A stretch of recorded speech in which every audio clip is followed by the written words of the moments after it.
Poljoprivrednim produkovateljem za Skocura i mesto v Okoljisku predstaveni najnovši miri agrarnej politiki Pokrajinskого sekretarijatu za poljoprivredu, čije oddavanja toho roku zvekšani za 70%, a najvekši naprijemeni na bespovratni krediti. Pokrajinski sekretar za poljoprivredu Vuk Radojević hvaral že toho roku značno unapredzeni urovenj vracanja finansijnih sredstvoh u odnošenju na investiciji i te razvinoši do 70%.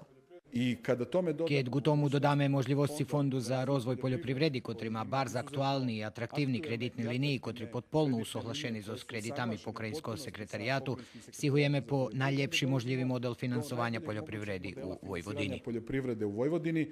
Tribina bola dobra nahoda, že bi še kocurski poljoprivredniki direktno informovali o najnovších subvencijoh. Viktor Grežak zo Združenja malinaroh Bački malinare zo Skocura hvari, že po teraz najvekši problem bul, že še ljudze zo Zvalalu nje dobro informovali, ta dostali menji penježi jak se občekovali, ali u ostatnjem čaše poljođilci vše vece hasnuju toti možljivosti. Pa mi već imamo Už máme malinaroh, kotri konkurovali za traktorski frezi, alje i traktori, uglavnim za ovocarstvo.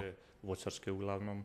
Kocurci najbardziej boli zainteresovani za miri potrimovki za kupovanje pohonske i priključne mehanizaciji i start-up krediti za mladi poljoprivredniki po 40 roki. Bespovratni sredstva, ktorý vynoša i po 60.000 evra, predvidzeni že bi motivovali mladih ostati na valalje i počet s poljoprivrednu džijalnoscu.